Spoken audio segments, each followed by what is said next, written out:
Chris Hero teaches art at Emeritus College, which is a non-credit program for older adults offered by Santa Monica College.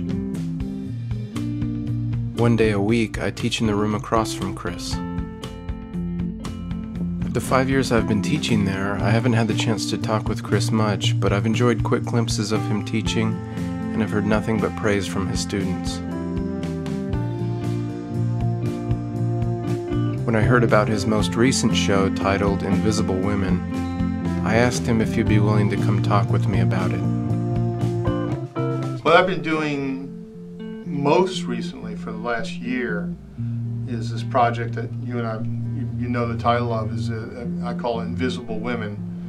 And it does come straight out of the population at Emeritus College of older women who are all physically active and alert and oriented, and many of them profoundly interesting people in their lives and their histories, but because they don't look young, these women are excluded, their faces are, from American culture and from a beer campaign, an advertising campaign of the most interesting man in the world,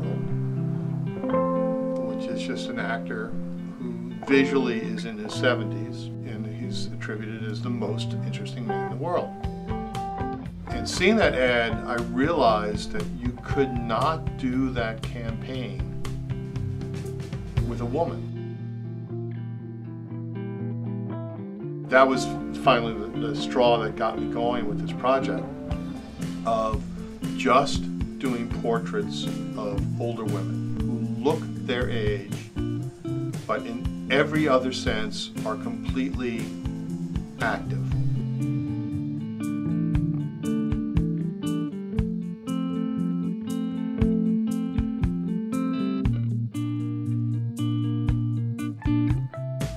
When they come to the studio, I ask them to just dress in their regular street clothes. And don't want them to dress up. So they come as they are.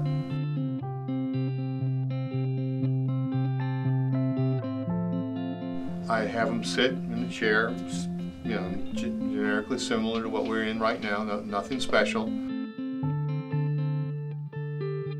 A lot of these people don't know how to pose, and in fact I don't really want them to be posing. So while we're talking, I'm painting. In fact, this is the very first one from the whole sequence. The lady came to the studio, and she would sit in a chair. I would start drawing, and at some point, usually fairly quickly, 5-10 minutes at most, I would abandon the drawing, start on a painting on paper, like you see most in the studio.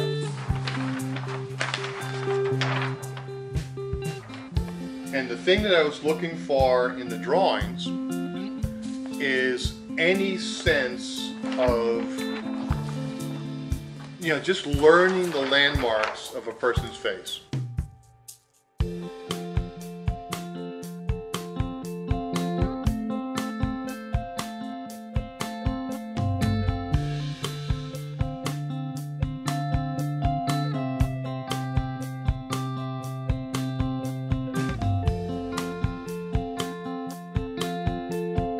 For the kind of artworking I like, I prefer a more expressionistic application of paint, a more expressionistic brushstroke.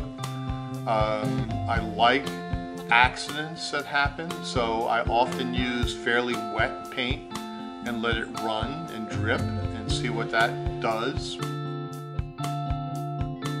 The physical painting process for almost all these works is starting out with a large piece of paper from a watercolor roll, gessoed.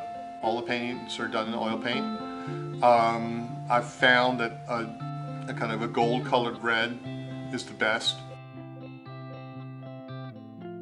When I start painting, I try to focus exclusively on the center of the figure, which is the eyes, and work out from there. Drawing with the brush, not with pencil, but straight with a brush in the paint.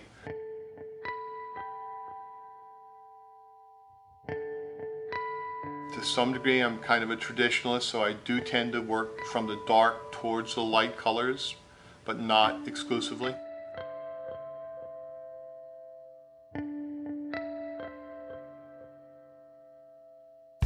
A typical painting session with the model is an hour, hour and a half at most.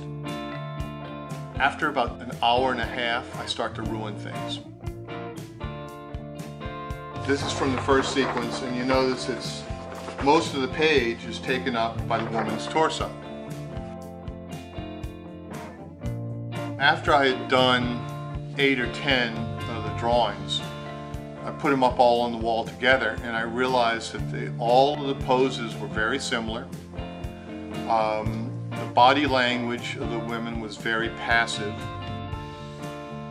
And because of the way the light in the studio works, everybody had their head cocked in the same direction. So it looked like a whole row of puppies kind of smiling at the camera. And that was not who I felt these ladies were. They weren't all the same, they weren't passive, they weren't cookie cutters. So I began focusing more and more on the face until now the portraits, the largest one I have is 7 feet by 7 feet. And it's only the face. In fact, not even all of the face. Of the people who I had contact with in Emeritus, many of them I asked did not want to be seen, did not want to be painted. They were uncomfortable with their faces. So I'm hoping to call attention to this one particular population, older women in America. To me, artwork has to have something beyond just the looks. By calling attention to these faces, I would hope that people would realize that they're seeing these faces in this one context and never anywhere else. And what would that mean?